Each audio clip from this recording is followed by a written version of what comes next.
Yeah, Assalamu alaikum warahmatullahi wabarakatuh, sir. Jazakallah khair for your comprehensive presentation. I have many questions, but I will ask one only due to the time issue. That I read that now there is new thing known as crypto cards, and mainly they are being used in US, and the working is like that people who have bitcoins, they can transfer the bitcoins from wall they can connect the wallet to the crypto cards, and they can make the payment at local shops or vendors who are accepting the bitcoin as a medium of exchange. And it is mainly happening in US, and some places in UK as well. So my question is that what do you think, uh, from Islamic economics perspective, are these transactions allowed if they are used within these No. Islamic, uh, injunctions, like they are making the payment for halal purposes at local vendors who are accepting the payment? So the Bitcoin, the vendor are accepting the Bitcoin as a medium of exchange. So Mm. what do you think about it? Jazakallah khair. So let's put it this way. There are two sides of this transaction. So again, the transaction itself, we don't have an issue with it. That is not, I mean, not the point of this dispute. For me, Bitcoin, if you want to consider it to be a currency, okay, go ahead, use it as a currency. But what would I advise somebody who's using Bitcoin as a currency? If you are on the buyer side, uh, currently, what most uh, merchants or people who are accepting Bitcoin currencies, what they do, they have their pricing perhaps in Bitcoin, but in the back, it is all pegged to, for example, the dollar or the euro or a local currency. And as soon as they receive a payment in Bitcoin, they quickly convert it to the local currency. So it becomes more of a ruse, like, yeah, we're using this. And sometimes this has happened because the people behind Bitcoin and other cryptocurrencies, they're trying hard to advocate and to put Bitcoins into circulation. And then, and some, like I know in one instance, one rich person donated over $100,000 to a charity in a third world country with a condition that all expenses to any contractor, to anybody who's working in the charity should be made in Bitcoins. So if you're a teacher at that charity or if you're a social worker at that charity, you have to open a Bitcoin account and then they will put Bitcoins in that account as a payment. But then these people end up going and converting these Bitcoins into the local currency. Now, why would they do that? And this is where the challenge I would like to say that that is when I say that ولا تبخسوا الناس أشياءهم is a very important concept in Islam because many of these people, if you're not aware of the fluctuation and value, if all you've heard is somebody who sold you a story that, hey, this is a great way to become fabulously rich. So suddenly it is no longer about just conducting a transaction, which is what is important in Islam. It is a form of connectivity between people that promote goodwill, connect people to each other. And what I'm trying to paint the picture here is that when I go to the market and I see a person and I buy a piece of food from that person, there is some kind of silat raham between us. There is some kind of connectivity. There is I mean, in the Muslim society, sometimes there is even an exchange of dua and goodwill and salam. There is huge social construct and that is happening here. And there is also this little like a trust. So when we start using Bitcoin and I'm as a seller or as a buyer, I'm not really fully aware or properly understand how quickly Bitcoin loses value or fluctuates in value. Goes up 10%, goes down 20%. Over time, we know it reached $60,000 per, or even close to $70,000 per coin, and then drops down to 20,000. This is incredibly disruptive for any any single simple transactor or person. So in this way, I strongly discourage these people from transacting in Bitcoin if they are in no way, in no position, are able to manage this fluctuation in the transaction and the purchasing power of Bitcoin. So you see, I'm not coming at it from like a purely dogmatic, this is halal or haram. So number one, do you understand the complexity of using Bitcoin? Do you understand the fluctuation in the purchasing power? Now, there is a situation here that, so sometimes, again, when we discuss Bitcoin and other cryptocurrencies as if this is the only thing happening, we end up with these kind of sharp positions and opinions. But when we add to the story, well, this person is in the Mozambique. And in Mozambique, the value of the money is trash. It's really nothing. I mean, the currency lost vast majority, 99% of its purchasing power, and it's continued. The inflation rate is hyper. That means, I mean, over 100%, 200,000% a year. So under these conditions, and if you do not have access to dollars, and this is happening also because there is a corrupt government, and I give that, and under these conditions, I give a person or a population the opportunity to transact in Bitcoins, I said it is perhaps obviously clear that this Bitcoin is a huge improvement over the unjust situation taking place in that economy. So it is a more nuanced. It is not a one fatwa for everybody everywhere.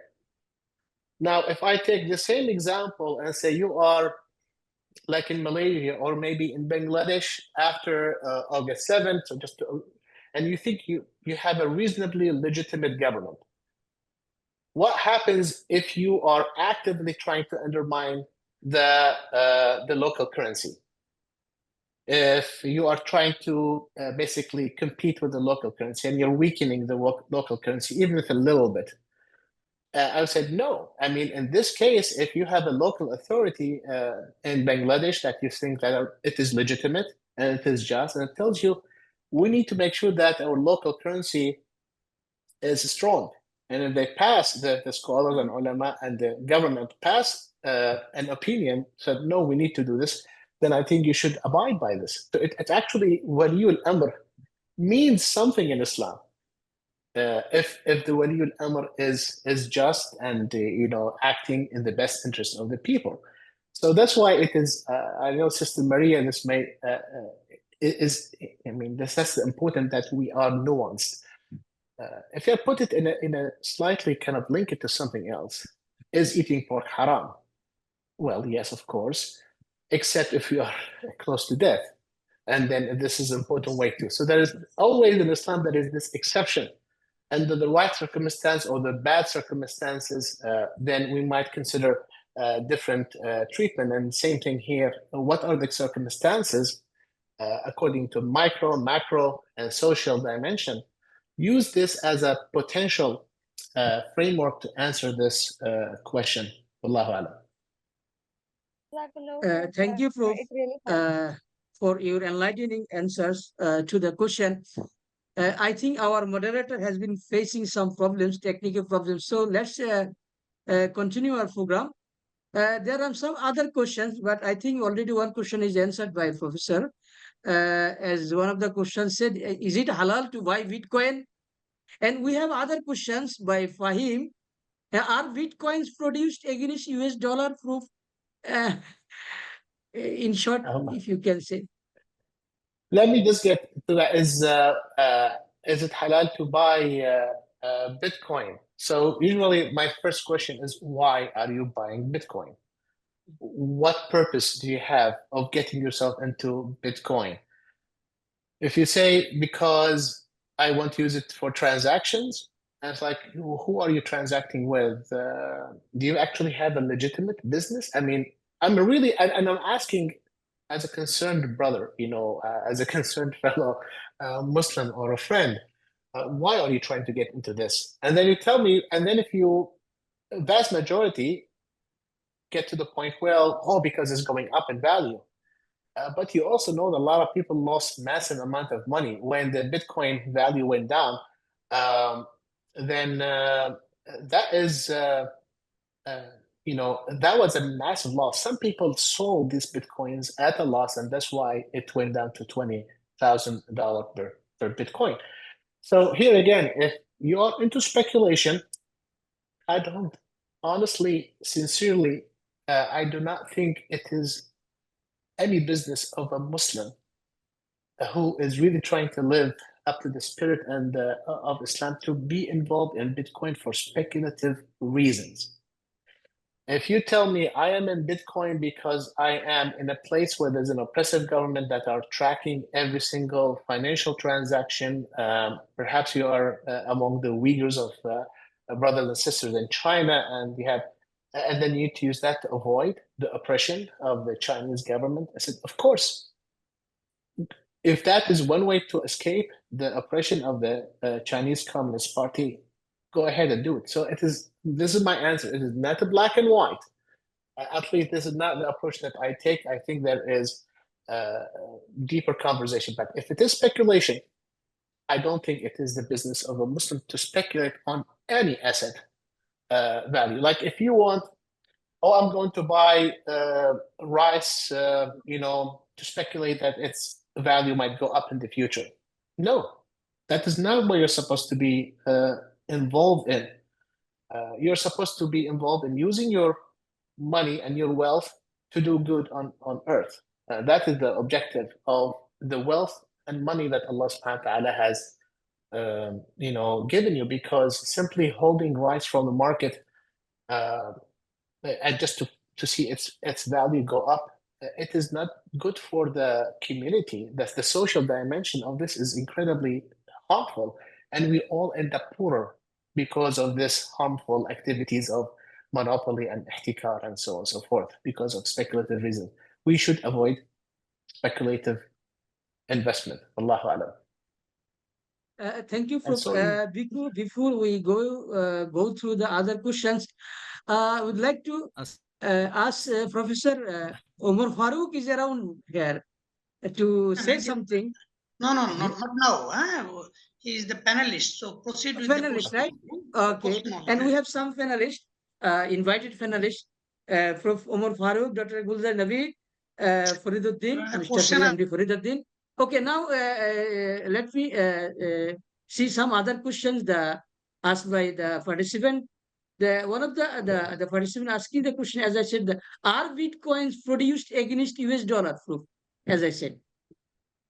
Are bitcoins produced against US dollar? Against US dollar? US dollar. Just okay, if I understand the question, there are two things here. There are cryptocurrencies that are backed by the US dollar.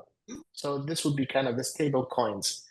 And in this case, it is US dollar in the wolf in a sheep's clothes, really. Or it does serve a purpose, but why are you doing that? There are maybe much easier way to transact. Now you can say maybe because of the blockchain technology and I can trace the transaction. So if there is a case like that, then maybe there is a good reason for it. Now there is, if I understand the other dimension of this question is, could Bitcoin and other cryptocurrencies challenge the US dollar? Right now, all of these cryptocurrencies, number one, are a nuisance to the hegemony of the US dollar. Second, again, do you understand how incredibly fragile these promises that Bitcoin is this or that? Number one, the FBI and the other intelligence agencies in the US can track your transactions. No, they know exactly who you are. There is no such delusion. So if you ever thought, yes, maybe if you are much more sophisticated and you are using some other sophisticated approaches to transact and to hide your identity and this and that, maybe you'll be a bit safer. But really, at the end of the day, not only they know who you are and what's going on and what you're transacting, but the blockchain itself is a way to track everything happening. So what is supposedly used as to protect privacy is actually one of the best ways to track exactly what you are doing. Second, you think your password is protected?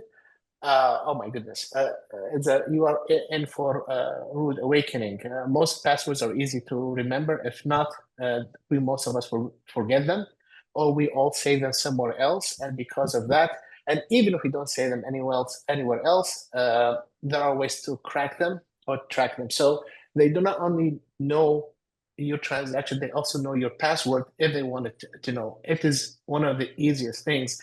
Our phones spy on us, our computers, everything spy on us. This most recently, you saw that the founder of Telegram being held up in France. Why? Because they want to have the backdoor to all the encrypted transaction and communication in Telegram. We use WhatsApp. WhatsApp was developed by an Israeli company. I hope you know that. Do you think the Israelis don't have a backdoor to WhatsApp? So sometimes, it just really just want to emphasize that the U.S. government can throw a hammer, put the hammer on the cryptocurrency, on Bitcoin at any point and quickly by demanding taxation, by demanding documentation or more strict documentation, so on and so forth, and or regulation. And immediately the value of Bitcoin can collapse.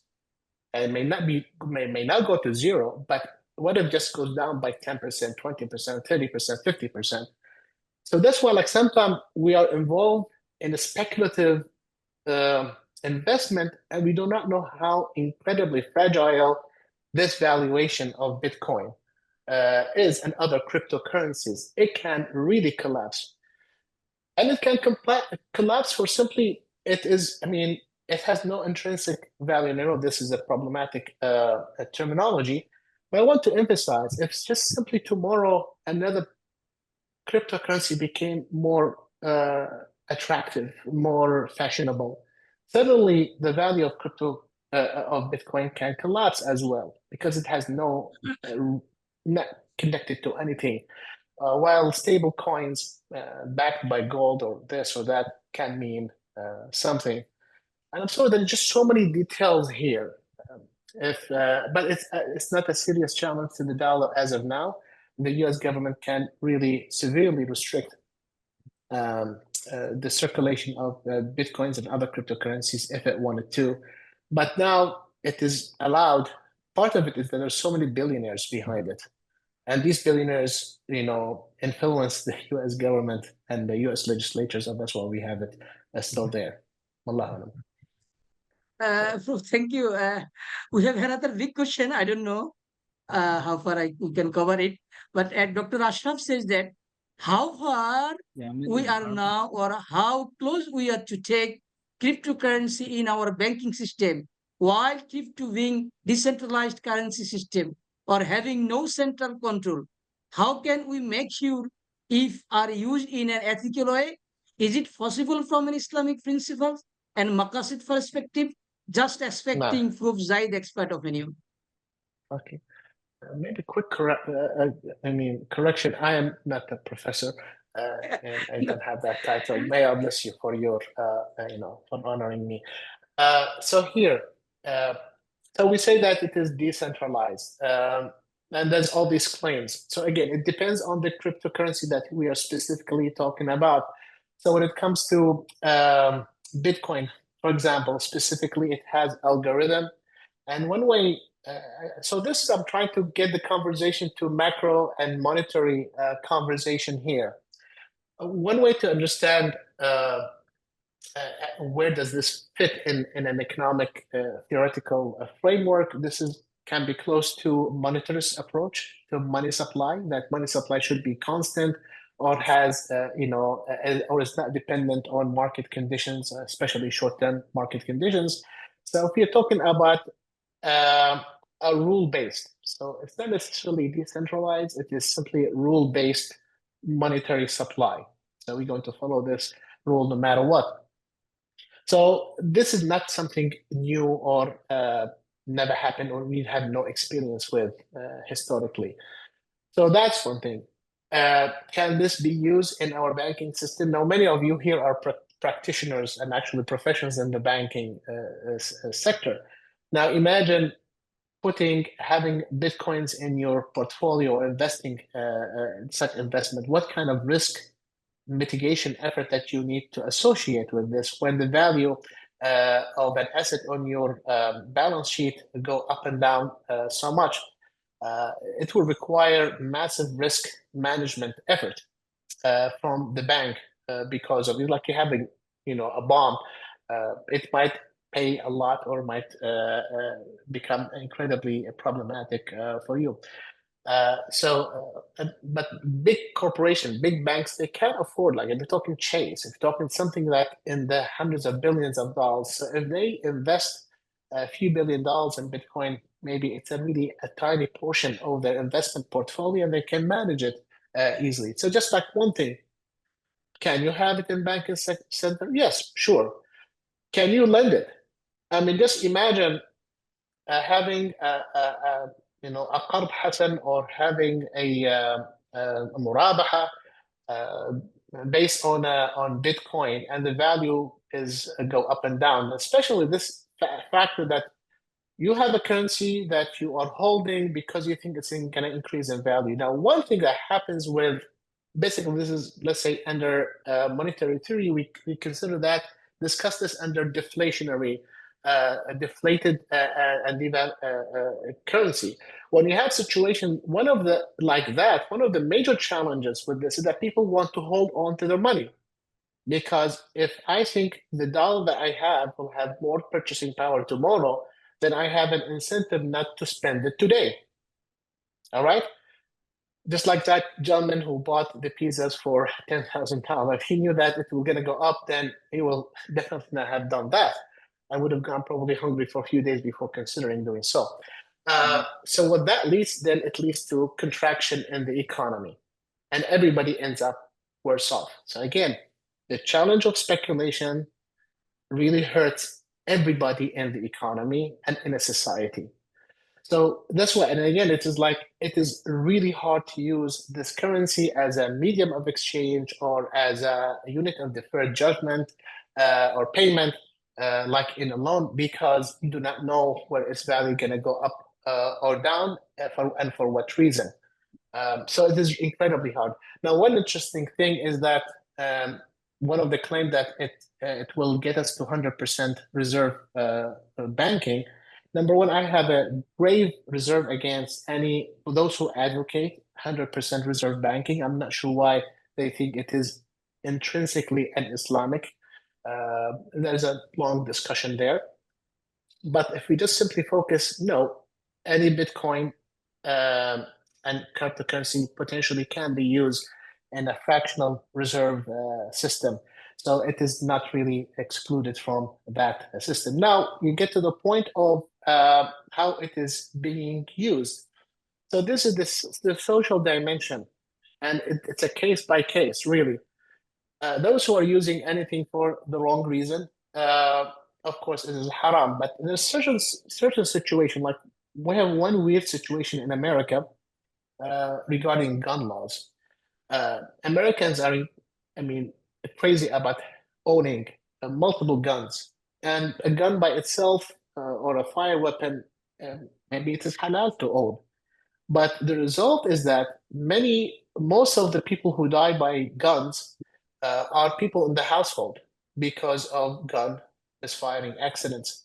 So here the issue, the thing itself is halal, but the way its impact on the society and the community is massive amount of loss of life because of the misuse of this instrument.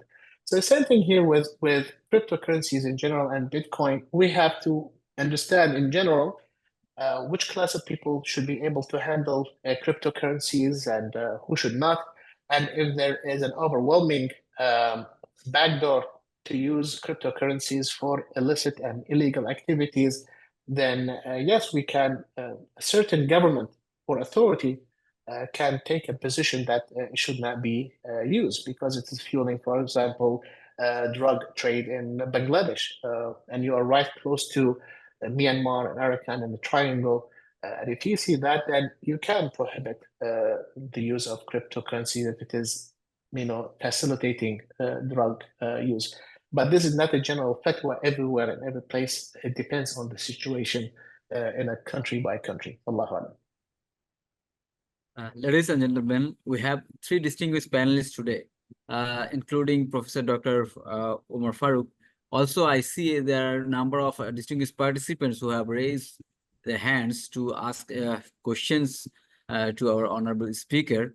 So before going to our panelists, I would like to give honor to of them to speak, to ask question within a very short possible time. Firstly, I would like to call upon Dr. Nazmul, who has raised a hand. Please briefly introduce you and a question to our honorable speaker. Okay, Assalamu alaikum wa rahmatullahi wa barakatuh. Thank you very much for your insightful knowledge. I would like to raise a question. There is an argument that cryptocurrencies do not qualify as money under Sharia due to their lack of intrinsic value or anonymous ownerships or sometimes volatility. So could you please share your insight on this matter and that how cryptocurrency could be? Yeah, there are some Sharia issues, I think. So please. May Allah bless you. And I just want to emphasize that, I had many Bangladeshi professors of economics and Islamic economics as my teachers, like Dr. Ata Al-Haq, who taught for many years at the International Islamic University. So it is really an honor to speak to you and everybody else here. Alhamdulillah. So I actually mentioned the example of camel hide for this important reason. What is the specific intrinsic value of a camel hide? Why a seashell is important or has any meaning or value? I think we just impose restrictions on the conversation that does not really necessary. It does not need to be there. So how do we consider the intrinsic value of a camel hide? I mean, it is just because people use it, and yes, maybe it has some scarcity, and there's some effort put into treating that hide. And this is what people who are using cryptocurrencies think that, there is a mining process and an algorithm, and there is spending of time and electric power and computing power to produce it, so there is this or that. So there is a value to it. Ultimately, I don't think this is, but yes, many scholars have this as a major concern, but this is, as I was trying to say from the beginning, Muslims use gold, silver, copper, and many other metals, cheaper metals that are really very cheap to facilitate the affairs of the people. So why did you use this one? And there's a whole issue, like in the fulus, Aslan, when you say the issue of the fulus in our Muslim history is because bronze and cheaper actually metals was introduced because people needed small change to conduct their transactions. So I don't think this is, personally, I don't think this is a valid critique of cryptocurrencies, that because they do not have, again, intrinsic value. Concept of intrinsic value is very problematic itself. It is very hard. Intrinsic value in investment means something completely different. This is just like return and something that generates income, and then you try to calculate intrinsic value. Now we're talking about what is the intrinsic value of a brick of gold. It does not produce anything. So it's possible that if it goes out of fashion, or suddenly Arabs and Indians and Bangladeshis stop using gold as ornament and clothing, and then maybe it will just really also collapse in value. So it's very hard to deal with intrinsic value conversation. And we can have a deeper conversation about this. So this is, as far as I'm concerned, is not a very strong reason to prohibit or to simply put a blanket statement. Now, that being said, one of the reasons I presented, like, look, there are many different categories of cryptocurrencies, and we can have a cryptocurrency that is backed by oil, like the petrol by Venezuela, backed by gold and silver and other basket of currencies and so on and so forth. So you can remedy this situation with this kind of backing. So what is advisable? Okay, what would be in the spirit of the Sharia? I think it is, I would definitely advise that if you are dealing with a cryptocurrency that is not issued by an official government. See, one thing that the government of Bangladesh issue a currency. This currency, at least, there is a way to use this currency to pay taxes. The government of Bangladesh will have to accept this in its transactions. So there is a recognized body that will accept this money no matter what. So that gives it also legitimacy. All right. So if it is very important that if we are adopting or promoting a cryptocurrency, ask for this cryptocurrency, look very carefully at the government, and this is a very good idea of this cryptocurrency that is decentralized to have some kind of backing by real world asset, And I want to now quickly also emphasize something I mentioned quickly in the presentation. There is a huge debate about this fiat currency as backed by nothing. That is not correct in my opinion, and I can be wrong. Fiat currencies are backed by a social contract. The social contract says that this dollar represents purchasing power, and I'm trusting the government to protect this purchasing power. That's why we advocate for the independence of the monetary authority, like the central bank. And by the way, independence of the central authority is something that Shaykh al-Islam Ibn Taymiyyah called for, because during his time, the Mamluk rulers who controlled Egypt all the way to Damascus, they were debasing the currency. They were shaving and reducing the amount of gold and silver in the currency. So he said, like, take the control over the currency from the Mamluk rulers and let the people who are in charge of the monetary currency to be self-independent. They're paid from the Bayt al-Mal independently of the governor. So what I'm trying to say here is that it is very important to emphasize,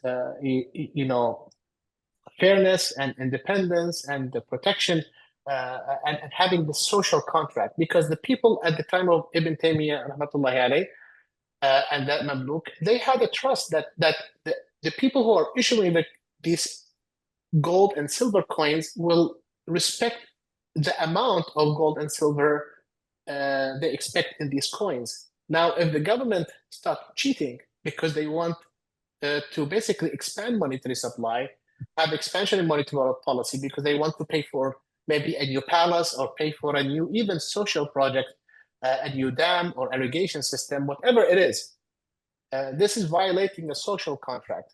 So there is a social contract that the government will protect the purchasing power, and it is important to emphasize that. So it is not just really backed by nothing, it is backed by a social contract. And if that social contract is violated, this is where I say that people might have the option of going after other currencies, like dollar or euro or yen or so on and so forth, or go into cryptocurrencies.